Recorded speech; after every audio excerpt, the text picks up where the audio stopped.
Railway lines లేదా railway stations or railway transport మనకి ఇండియాలోనే the most feasible mode of transport అనమాట, other than road transport. అయితే ఈ రైల్వే ట్రాన్స్పోర్ట్ గురించి నేను ఒక చిన్న ఫ్యాక్ట్ అయితే మీ ముందుకు తీసుకురాబోతున్నాను. ఏంటి అంటే మన భారతదేశంలో ఏ మూల నుంచి అయినా ఏ మూలకి మనం రైల్వే లైన్ ద్వారా వెళ్ళిపోవచ్చు. కానీ మన ఈ భారతదేశంలో ఎక్కడి నుంచి అయినా శ్రీనగర్కి అయితే వెళ్ళడానికి ఎంతవరకు అయ్యేది కాదు. ఎందుకంటే శ్రీనగర్కి కనెక్ట్ చేస్తూ, ఇండియాని శ్రీనగర్ కనెక్ట్ చేస్తూ ఎటువంటి రైల్వే లైన్ అయితే ఇప్పటి వరకు లేదు. కానీ అదంతా గతం. ఇప్పుడు USBRL అంటే Udhampur Srinagar Bareilly railway link project ద్వారా మనం కతారా నుంచి శ్రీనగర్కి రైల్వే మార్గంగా వెళ్ళిపోవచ్చు. కతారా మన వైష్ణోదేవి యాత్ర ఫేమస్ వైష్ణోదేవి ఆలయం ఉంది కదా, ఆ కతారా రైల్వే స్టేషన్ నుంచి ఇప్పుడు బరేలీ వరకు మనం ట్రైన్లో వెళ్ళిపోవచ్చు. ఇంకొన్ని రోజులు ఆగితే జమ్మూ టవై రీజియన్ కూడా ఈ రైల్వే లైన్ని కనెక్ట్ చేస్తారు. అప్పుడు మనం భారతదేశంలో ఏ రాష్ట్రం నుండి అయినా డైరెక్ట్గా శ్రీనగర్కి అయితే వెళ్ళిపోవచ్చు. ఇప్పుడు అన్ని రాష్ట్రాల్లోని రైల్వే లైన్స్ అనేవి ఇంటర్లింక్ అవుతూ కనెక్ట్ అవుతూ ఇప్పుడు ఉదాహరణకి మన ఆంధ్రప్రదేశే తీసుకుందాం.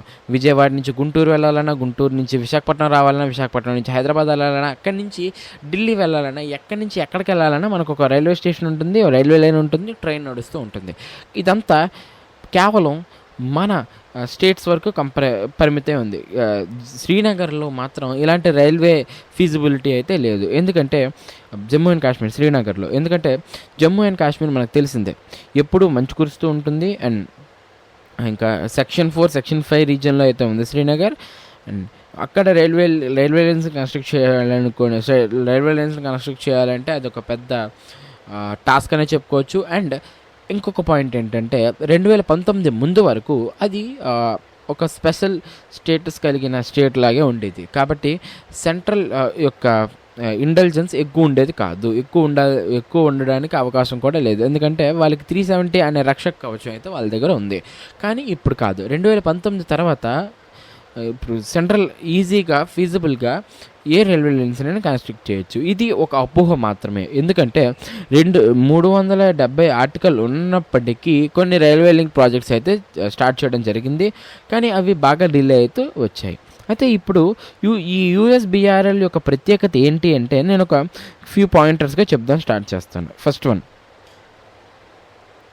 జమ్మూ నుంచి శ్రీనగర్కి కనెక్షన్ అయితే ఉంది. అంటే మనం జమ్మూ నుంచి శ్రీనగర్కి రైల్వే లైన్ ద్వారా వెళ్ళిపోవచ్చు. అండ్ దాని యొక్క ట్రాన్స్పోర్టేషన్ టైం అనేది 3 అవర్స్కి సగానికి సగం పడిపోయింది. అంటే బై రోడ్ వెళ్ళాలంటే మనం జమ్మూ నుంచి శ్రీనగర్కి చాలా టైం పడుతుంది. అదే మనం రైల్వే లైన్ తీసుకున్నామంటే ఈ USBRL వల్ల 3 అవర్స్లోనే మనం జమ్మూ నుంచి శ్రీనగర్కి అయితే వెళ్ళిపోవడం అయితే జరుగుతుంది. Next number 2, tourist connectivity. ఇప్పుడు మన శ్రీనగర్కి ఎలా వెళ్ళాలన్నా మనకి 2 రూట్స్ ఉన్నాయి. నెంబర్ 1 ఎయిర్ రూట్, నెంబర్ 2 వచ్చేసరికి రోడ్ రూట్. ఇప్పుడు ట్రైన్ రూట్ కూడా రావడం వల్ల టూరిజం అనేది బాగా డెవలప్ అవుతుంది. And number 3 connectivity to the rest of India. నేను చెప్పాను కదా ఇంతకుముందే మీకు, శ్రీనగర్కి ఇండియాకి ఉన్న కనెక్షన్ రైల్వే కనెక్షన్ అయితే లేదు. ఇప్పుడు ఈ USBRL వల్ల మనం ఇండియాలో ఎక్కడి నుంచి అయినా మనం కటారాకి వెళ్ళిపోవచ్చు, కటారా నుంచి మనం శ్రీనగర్కి అయితే వెళ్ళిపోవచ్చు. అయితే USBRL కటారా నుంచి లేదా ఉద్దమ్పూర్ నుంచి జమ్మూ టవై రీజియన్కి కనెక్ట్ అయితే చేయడం అయితే ఫ్యూచర్లో జరుగుతుంది అని స్పెక్యులేషన్స్ వస్తున్నాయి. ఒకవేళ నిజంగా జమ్మూ టవై రీజియన్ కానీ కనెక్ట్ చేయడం అయితే జరిగితే మనం ఇంకా ఎక్కడి నుంచి అయినా మన ఆంధ్రప్రదేశ్ నుంచి అయినా శ్రీనగర్కి రైల్వే లైన్ ద్వారా వెళ్ళిపోవచ్చు. ట్రైన్స్ మారి వెళ్ళాలనుకుంటే సెకండ్ పాయింట్. ఇది ఈ USBRL యొక్క ప్రత్యేకత. అయితే ఎందుకు జమ్మూ అండ్ కాశ్మీర్ని ఇండియాని కనెక్ట్ చేస్తూ రైల్వే లైన్స్ యొక్క హిస్టరీ మాట్లాడుకుందాం రండి. 1872 సంవత్సరంలో, అంటే అప్పటికి ఇంకా బ్రిటిష్ పరిపాలన జరుగుతున్న టైంలో 40 నుంచి 45 కిలోమీటర్ల రైల్వే లైన్ అనేది శ్రీనగర్ నుంచి సాలికోట్కి అయితే వేయడం అయితే జరిగింది. అయితే అప్పటికి అన్డివైడెడ్ ఇండియా కాబట్టి సాలికోట్ నుంచి శ్రీనగర్, అంటే ఇండియా నుంచి శ్రీనగర్కి ఒక రైల్వే లైన్ అయితే ఉంది. దాని తర్వాత మహారాజా ప్రతాప్ సింగ్ జమ్మూ అండ్ కాశ్మీర్ ప్రొవిన్సెస్ని అండర్టేక్ చేసుకున్న టైంలోనే శ్రీనగర్కి రావల్పిండికి ఒక రైల్వే లైన్ అయితే ప్రపోజ్ చేయడం అయితే జరిగింది. కానీ అతను మాత్రం శ్రీనగర్ నుంచి రాయసీ డిస్ట్రిక్ట్ మాత్రమే రైల్వే లైన్ని ప్రపోజ్ చేయండి అని చెప్పి ఒక ప్రపోజల్ని ముందుకు తీసుకొచ్చారు. అయితే ఈ శ్రీనగర్ నుంచి రాయసీకి రైల్వే ట్రాక్ అవ్వలేదు, అండ్ శ్రీనగర్ నుంచి రావల్పిండికి కూడా రైల్వే ట్రాక్ అయితే జరగలేదు. కొన్ని కారణాల వల్ల అది అక్కడే అలాగే ఆగిపోయింది. అయితే పఠాన్కోట్ నుంచి జమ్మూకు మాత్రమే ఒక రైల్వే లైన్ అయితే ఉంది. అంటే ఇండియా నుంచి జమ్మూ కనెక్ట్ అవ్వాలి అంటే మనం ఖచ్చితంగా పఠాన్కోట్ వెళ్ళాల్సిందే. పఠాన్కోట్ నుంచి జమ్మూకి అయితే ఒక రైల్వే లైన్ అయితే వేయడం అయితే జరిగింది. నెక్స్ట్ మరి పఠాన్కోట్ నుంచి శ్రీనగర్ లేదు, జమ్మూ నుంచి శ్రీనగర్ లేదు, ఇప్పటి వరకు యూఎస్బీఆర్ఎల్ వరకు లేదు. అయితే దీన్ని అడ్రస్ చేస్తూ 1985లోనే ఉద్ధంపూర్ నుంచి జమ్మూకి ఒక 51 కిలోమీటర్స్ రైల్వే లైన్ అయితే వేద్దామని ప్లాన్ అయితే వేశారు. దీనికి 5 years పట్టాల్సింది, కానీ 21 years పట్టింది.